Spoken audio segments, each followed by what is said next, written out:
Hi guys, it's me the Mallu banker. ഇന്നത്തെ വീഡിയോയിൽ RRB PO and ക്ലർക്കിന് വേണ്ടിയിട്ടുള്ള പ്രിപ്പറേഷൻ സ്ട്രാറ്റജീസിനെ കുറിച്ചിട്ടാണ് പറയുന്നത്. നിങ്ങൾ ആദ്യമായിട്ടാണ് എൻ്റെ വീഡിയോ കാണുന്നതെങ്കിൽ ഒന്ന് സബ്സ്ക്രൈബ് ചെയ്ത് സപ്പോർട്ട് ചെയ്യുക. അതുപോലെ എനിക്കൊരു ടെലിഗ്രാം ചാനലുണ്ട്. അതിൽ ഞാൻ ഡെയിലി PDFസും അതുപോലുള്ള ഫ്രീ PDFസും ഒക്കെ പ്രൊവൈഡ് ചെയ്യുന്നതാണ്. അതിനൊക്കെ വേണ്ടിയിട്ട് എൻ്റെ ടെലിഗ്രാം ചാനൽ ഒന്ന് സബ്സ്ക്രൈബ് ചെയ്ത് സപ്പോർട്ട് ചെയ്യുക. ഇനി വേറെ ഒരു മെയിൻസ് ഒന്നും മുൻപിലില്ലാത്തവരുടെ നെക്സ്റ്റ് ടാർഗറ്റ് എന്ന് പറയുന്നത് RRB POയും ക്ലർക്കുമാണ് 2025 അതിൻ്റെ നോട്ടിഫിക്കേഷൻ എക്സ്പെക്റ്റ് ചെയ്തിരിക്കുന്നത് ജൂണിലാണ്. എക്സാം ഓഗസ്റ്റ് ആ ടൈമിലോട്ട് എക്സാമാണ്. നമുക്ക് ഓൾറെഡി കലണ്ടർ ഔട്ടായിട്ടുണ്ട്. നോട്ടിഫിക്കേഷൻ എന്ന് പറയുന്നത് ജൂണിൽ വരും. ജൂൺ കഴിഞ്ഞിട്ട് ഒരു 1 മന്ത് കഴിയുമ്പോഴത്തേക്കും നമുക്ക് എക്സാംസ് സ്റ്റാർട്ട് ചെയ്യും. ഈ RRB തുടങ്ങി കഴിഞ്ഞ് പിന്നെ അതിൻ്റെ പുറകെയായിട്ട് IBPSൻ്റെ ക്ലർക്ക്, PO, ദെൻ ഈ വർഷം തന്നെ SBI ഒന്നുകൂടെയും വിളിക്കുന്നുണ്ട്. അങ്ങനെ അതിൻ്റെ ബാക്ക് ടു ബാക്ക് ഇനി എക്സാംസിൻ്റെ ഒരു സീസൺ തന്നെ ആയിരിക്കും. ഇപ്പോൾ ഈ വേറെ എക്സാംസ് ഒന്നും ഇല്ലാത്തവർക്ക് ഈ ഒരു ഫെബ്രുവരി മുതൽ ഒരു ഓഗസ്റ്റ് മന്ത് വരെ ഒരു നല്ലൊരു ഗ്യാപ്പുണ്ട്. ഓക്കെ, അപ്പോൾ ഇതുവരെയും പഠിച്ചതൊന്നും എന്തെങ്കിലും തെറ്റുകളൊക്കെ ഉണ്ടെങ്കിൽ അത് നല്ല രീതിയിൽ പഠിക്കാനും, അതുപോലെ തന്നെ ഇപ്പോൾ ബിഗിനേഴ്സ് ആണെങ്കിൽ നല്ല ഒരു ടൈം ഗ്യാപ്പാണുള്ളത്. ഇപ്പോൾ ഫസ്റ്റ് അറ്റംപ്റ്റ് നിങ്ങളുടെ SBI ക്ലർക്ക് എങ്കിൽ അതിൽ നിന്നും കണ്ടെത്തിയ മിസ്റ്റേക്സിനെ മാറ്റിക്കൊണ്ട് നെക്സ്റ്റുള്ള എക്സാമിന് വേണ്ടിയിട്ട് പ്രാക്ടീസ് ചെയ്യാനുള്ളൊരു ഗോൾഡൻ ഓപ്പർച്യൂണിറ്റിയാണ്. ഇപ്പോൾ ഉള്ള ടൈമിനെ വേസ്റ്റ് ചെയ്യാതെ ഇനി വേറെ എക്സാംസ് ഒന്നും ഇല്ലാത്തവർ മെയിനായിട്ടും RRBനെ ഫോക്കസ് ചെയ്യണം.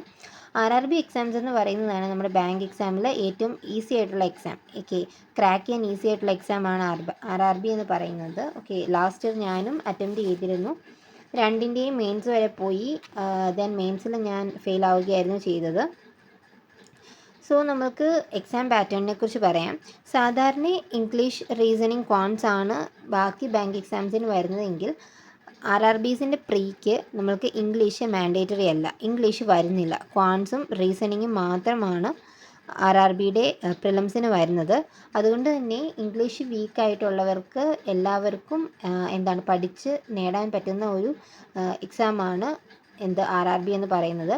ക്വാൺസിനും റീസണിങ്ങും അത്യാവശ്യം ഒരു നല്ലൊരു നോളജും അതുപോലെ തന്നെ നല്ലൊരു സ്പീഡും ഉണ്ടെങ്കിൽ മാത്രമേ നമുക്ക് പ്രിലിംസ് ക്രാക്ക് ചെയ്യാൻ പറ്റുകയുള്ളൂ.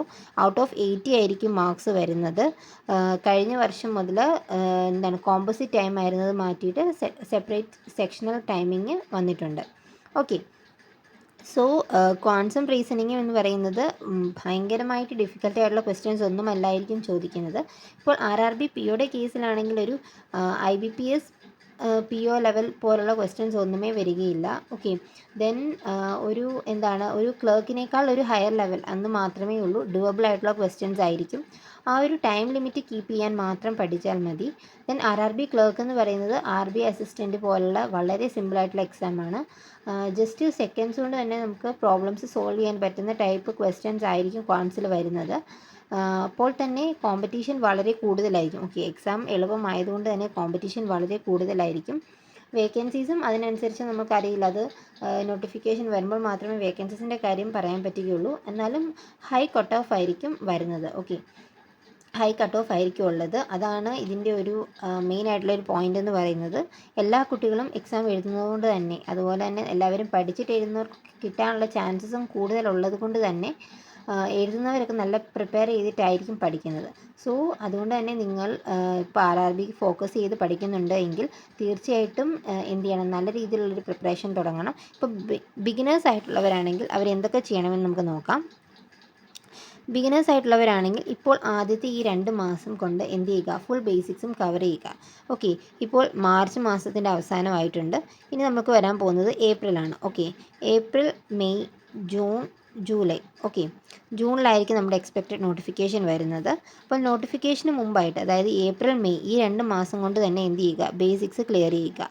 ഓക്കെ, ക്വാൺസും റീസണിങ്ങും മെയിൻസ് ലെവലിലോട്ട് വരുമ്പോൾ ഇംഗ്ലീഷ് ഉണ്ട്. എന്നാൽ പോലും ക്വാൺസിനും റീസണിങ്ങിനും കുറച്ചുകൂടി പ്രാധാന്യം കൊടുത്ത് പ്രീ ലെവൽ ക്വാളിഫൈ ചെയ്യാൻ പറ്റും. ഓക്കെ, ഇംഗ്ലീഷ് ഉണ്ടെങ്കിൽ പോലും അത് അത്രയും വളരെ ഒരു ഡിഫിക്കൽട്ടി ലെവലുള്ള ഇംഗ്ലീഷ് ഒന്നും അല്ല വരുന്നത്. റീഡിങ്, അതായത് ഡെയിലി റീഡിംഗ് ഒക്കെ പ്രാക്ടീസ് ചെയ്യുന്നവർക്കൊക്കെ ഈസി ആയിട്ട് ക്രാക്ക് ചെയ്യാൻ പറ്റുന്നതേ ഉള്ളൂ. ഓക്കെ, ദെൻ ക്വാൺസിലും റീസണിങ്ങിലും നമ്മൾക്ക് ബേസിക് ആയിട്ടുള്ള പോർഷൻസ്, അതായത് പെർസെൻറ്റേജ്, റേഷ്യോ, ആവറേജ്, ഞാൻ എപ്പോഴും പറയുന്നതാണ്, ഇത് മൂന്നുമാണ് നമ്മളുടെ ക്വാൻസിൻ്റെ പില്ലേഴ്സ് എന്ന് പറയുന്നത്. ഓക്കെ, ഈ 3 ഏരിയാസും ഡീറ്റെയിൽ ആയിട്ട് പഠിക്കുകയാണെങ്കിൽ നമുക്ക് ഓൾമോസ്റ്റ് എല്ലാ ചാപ്റ്റേഴ്സിനും ഒരു എഡ്ജ് കിട്ടുന്നതായിരിക്കും. സോ പെർസെൻറ്റേജ്, റേഷ്യോ, ആവറേജ് ഈ 3 ടോപ്പിക്കും നല്ല പക്കയായിട്ട് പഠിക്കുക. ഓക്കെ, ഇപ്പോൾ നിങ്ങൾക്ക് സ്പീഡ് മാത്സ് എങ്ങനെയാണ് അത് കാൽക്കുലേറ്റ് ചെയ്യേണ്ടത് അതൊന്നും അറിയില്ല എങ്കിൽ വേദിക് മാത്സിൻ്റെ ക്ലാസ്സസ് കാണുക.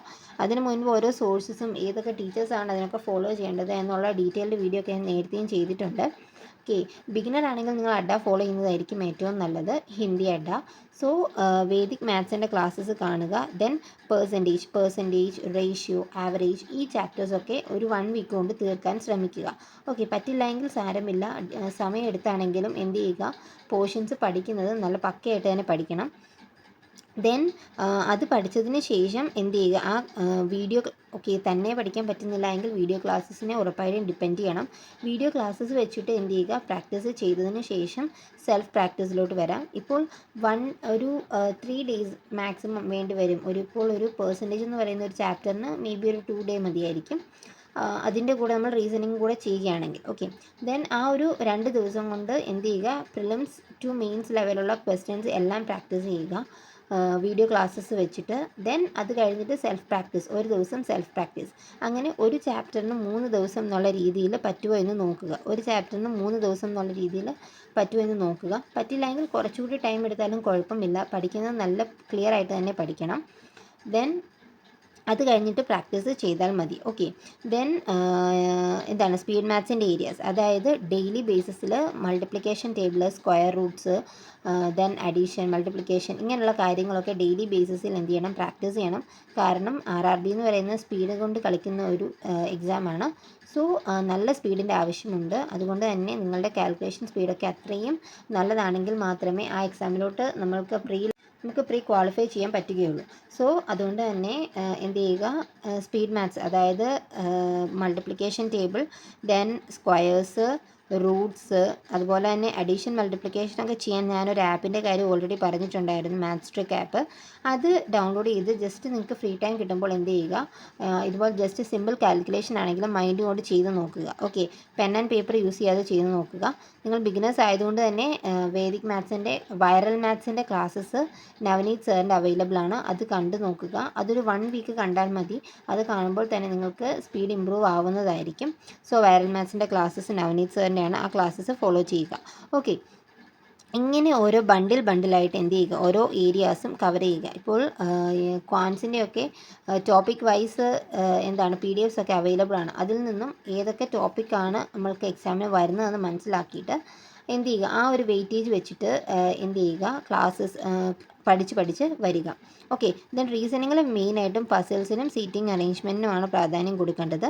പസിൽസ് തന്നെ വെറൈറ്റി ഓഫ് പസിൽസ് ഉണ്ട്. ഓക്കെ, ഫ്ലോർ ഫ്ലാറ്റ് ഉണ്ട്, ദെൻ ഡെസിഗ്നേഷൻ ടൈപ്പ് ഉണ്ട്, ദെൻ അങ്ങനെ പല ടൈപ്പ് ഉണ്ട്. ഓക്കെ, പ്രിലിംസ് ലെവലിൽ ഒത്തിരി ഡിഫിക്കൽട്ട് ആയിട്ടുള്ളത് വരികയില്ല. സോ നിങ്ങൾ ആദ്യം എന്ത് ചെയ്യുക, ഒരു വീഡിയോ സോഴ്സിൻ്റെ സഹായത്തോടു കൂടി പസിൽസ് എങ്ങനെയാണ് ചെയ്തതെന്നുള്ള ആ ഒരു അപ്രോച്ച് മനസ്സിലാക്കുക.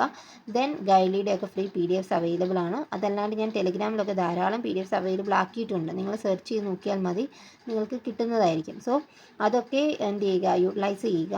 വേറെ എന്തെങ്കിലും സോഴ്സസ് വേണമെന്നുണ്ടെങ്കിൽ അതെനിക്ക് അവൈലബിൾ ആയിട്ടുള്ളതാണെങ്കിൽ ഞാനത് പ്രൊവൈഡ് ചെയ്യുന്നതുമാണ്. സോ എന്ത് ചെയ്യുക, വീഡിയോ സോഴ്സസ് വെച്ചിട്ട് പസിൽസ് പ്രാക്ടീസ് ചെയ്തതിന് ശേഷം എന്ത് ചെയ്യുക, സെൽഫ് പ്രാക്ടീസ് ചെയ്യുക. സെൽഫ് പ്രാക്ടീസ് ഉറപ്പായിട്ടും ചെയ്യണം. പസിൽസിൻ്റെ കേസിൽ സെൽഫ് പ്രാക്ടീസ് ചെയ്തിട്ട് മാത്രമേ കാര്യമുള്ളൂ. സോ അങ്ങനെ ചെയ്യുക. ഇപ്പോൾ ക്വാൻസ് ഒരു ചാപ്റ്ററിൽ നിന്ന് പഠിക്കുകയാണെങ്കിൽ ഒരു പസിലിൻ്റെ വീഡിയോ കണ്ടാൽ മതി. ദെൻ മിസലേനിയസും എല്ലാം കൂടെ ചെയ്യാൻ നിൽക്കേണ്ട. ദെൻ നെക്സ്റ്റ് ഡേ എന്ത് ചെയ്യുക, ക്വാൻസിനപ്പോൾ ഒരു പെർസെൻറ്റേജിൻ്റെ ഒരു 50% പഠിച്ചു കഴിഞ്ഞ് കാണും. ദെൻ ബാക്കിയുള്ളത് ക്വാൻസ് പഠിക്കുക. ആ കൂടെ എന്ത് ചെയ്യുക, റീസണിങ്ങിന് അടുത്തത് എന്ത് ചെയ്യുക, ഒരു ദിവസം പസിൽസിൻ്റെയാണ് കണ്ടതെങ്കിൽ അടുത്ത ദിവസം പസിൽസിൻ്റെ അടുത്ത വെറൈറ്റി ചെയ്യുക. ഓക്കെ, അങ്ങനെ രണ്ടും ബാലൻസ് ചെയ്തുകൊണ്ട് വേണം പഠിച്ചു പോകാൻ. ദെൻ പസിൽസ് ഏകദേശം എല്ലാ സെറ്റുകളും മനസ്സിലായി എന്ന് ഉള്ള ആ ഒരു സ്റ്റേജ് വരുമ്പോൾ ദെൻ സീറ്റിംഗ് അറേഞ്ച്മെൻറ്റിലോട്ട് വരിക. ആ ഒരു ട്രിക്കും കാര്യങ്ങളും എല്ലാം മനസ്സിലാക്കുക. ദെൻ അത് കഴിഞ്ഞിട്ട് വേണം മിസലേനിയസ് ടോപ്പിക്സിലോട്ട് വരാൻ. ഓക്കെ, അതിൻ്റെ ഡീറ്റെയിൽ ആയിട്ട് നമുക്ക് വീഡിയോസൊക്കെ ചെയ്യാം. ഇത് ജസ്റ്റ് ഒരു ഔട്ട്ലൈൻ പോലെ ഞാൻ പറഞ്ഞതാണ്. അപ്പോൾ ഇങ്ങനെ ചെയ്ത് പ്രിലിംസ് ലെവലിന് ഓക്കെ നിങ്ങളെല്ലാ ബേസിക്സും ക്ലിയർ ചെയ്തു, ബേസിക്സ് ഓൾമോസ്റ്റ് എല്ലാം ക്ലിയർ ആയി എന്നത് ഒരു രീതി ആയിട്ടുണ്ടെങ്കിൽ നിങ്ങൾ എന്ത് ചെയ്യുക, ഒരു RRB ക്ലർക്കിൻ്റെയോ പിയോടെയോ ഒരു പ്രിലിംസിൻ്റെ മോക്ക് ചെയ്ത് നോക്കുക. ആ ഒരു മോക്ക് ചെയ്ത് നോക്കുമ്പോൾ നിങ്ങൾക്ക് മനസ്സിലാവും എവിടെയാണ് നിൽക്കുന്നത്, എങ്ങനെയാണ് പഠിച്ച കാര്യങ്ങളൊക്കെ തന്നെയാണോ ചെയ്യാൻ പറ്റുന്നത്, അതോ ആ ഒരു ടൈമിനുള്ളിൽ ചെയ്യാൻ പറ്റുന്നില്ലേ, അങ്ങനെയുള്ള പല കാര്യങ്ങളും നിങ്ങൾക്ക് ആ ഒരു മോക്ക് ചെയ്യുമ്പോൾ തന്നെ മനസ്സിലാവും. ഓക്കെ, ഒന്നും അറിയത്തില്ലാത്തവർക്കാണ് ഒരു ബേസിക്സ് ഒക്കെ അത്യാവശ്യം ക്ലിയർ ചെയ്തിട്ട് മോക്ക് ചെയ്യാൻ പറയുന്നത്. അതല്ലാണ്ട് നിങ്ങൾക്ക് എന്തെങ്കിലുമൊക്കെ അറിയാം എന്നുള്ള ആ ഒരു സ്റ്റേജിൽ നിൽക്കുകയാണെങ്കിൽ നിങ്ങൾ എക്സാമിന് പ്രിപ്പയർ ചെയ്യാൻ തുടങ്ങുന്നതിന് മുൻപ് തന്നെ എന്ത് ചെയ്യുക, ഒരു മോക്ക് ചെയ്ത് നോക്കി നിങ്ങളുടെ ലെവൽ എവിടെയാണ് എന്ന് മനസ്സിലാക്കണം. ഓക്കെ, ദെൻ ഈ കൂടെ തന്നെ ടൈം ഉണ്ടെങ്കിൽ ചെയ്യേണ്ട കാര്യമാണ് റീഡിങ്. കാരണം റീഡിങ് എന്ന് പറയുന്നത് ഈ ഒരു പ്രിലിംസിന് നമ്മളെ ഹെൽപ്പ് ചെയ്തില്ല എങ്കിൽ പോലും മെയിൻസിന് അത് ഹെൽപ്പ് ചെയ്യും. ആ ഒരു RRBയുടെ എക്സാമിൻ്റെ ടൈമിൽ തന്നെ നമുക്ക് IBPSൻ്റെ എക്സാമും വരുന്നതായിരിക്കും. സോ ആ IBPSന് ഇംഗ്ലീഷ് മാൻഡേറ്ററി ആണ്. അപ്പോൾ ആ ടൈമിൽ നമ്മൾ ഇംഗ്ലീഷ് തൊട്ടിട്ടേ ഇല്ലാത്ത ഒരാൾക്ക് പെട്ടെന്ന് ക്ലർക്കിന് അല്ലെങ്കിൽ POയ്ക്ക് ഇംഗ്ലീഷ് വരുമ്പോൾ അതൊരു ഭയങ്കര ബുദ്ധിമുട്ടായിട്ട് വരും.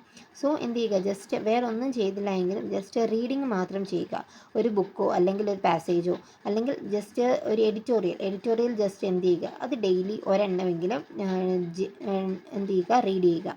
ഓക്കെ, അതും കൂടെ ചെയ്യുമ്പോൾ നിങ്ങൾക്ക് എന്താണ് അത്യാവശ്യം കാര്യങ്ങളെല്ലാം ഒരു ഡേ നിങ്ങൾ ചെയ്യുന്നതായിരിക്കും. അപ്പോൾ ഒരു ഡേ എന്ന് പറയുന്ന റുട്ടീൻ എന്തായിരിക്കണം എന്ന് വെച്ചാൽ ക്വാൻസിൻ്റെ ഒരു സബ്ജക്റ്റ്, ഒരു ചാപ്റ്റർ പഠിക്കുക, ചാപ്റ്ററിൻ്റെ വീഡിയോ ക്ലാസ്സസ് കാണുക, തന്നെ ചെയ്യാൻ പറ്റുന്നില്ല എങ്കിൽ വീഡിയോ സോഴ്സസ് തന്നെ ഫോളോ ചെയ്ത് ഒരു 2 ദിവസം വീഡിയോ സോഴ്സസ് മാത്രം ഫോളോ ചെയ്യുക.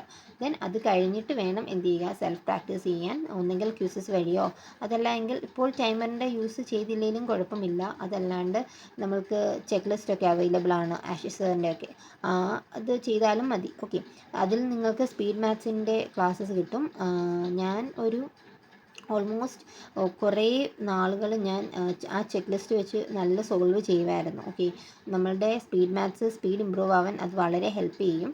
അതിപ്പോൾ ചെയ്യണമെന്ന് നിർബന്ധമൊന്നുമില്ല, നിങ്ങൾക്ക് ചെയ്യാൻ പറ്റുമെങ്കിൽ അത് ചെയ്യുക, അത് വളരെ ഹെൽപ്പ് ചെയ്യുന്നതായിരിക്കും. ഇപ്പോൾ അരിത്തമെറ്റിക്കിൻ്റെ ചെയ്തില്ല എങ്കിൽ പോലും എന്ത് ചെയ്യുക, മറ്റേ ബാക്കിയുള്ള മിസ്സിങ്, റോങ്, ദെൻ സിംപ്ലിഫിക്കേഷൻ, അതിൻ്റെ ചെക്ക് ലിസ്റ്റ് മാത്രം ഒന്ന് സോൾവ് ചെയ്യുക. 20 ക്വസ്റ്റ്യൻ വെച്ചിട്ടുള്ള സെറ്റാണ്, നിങ്ങളെ വളരെയധികം ഹെൽപ്പ് ചെയ്യും.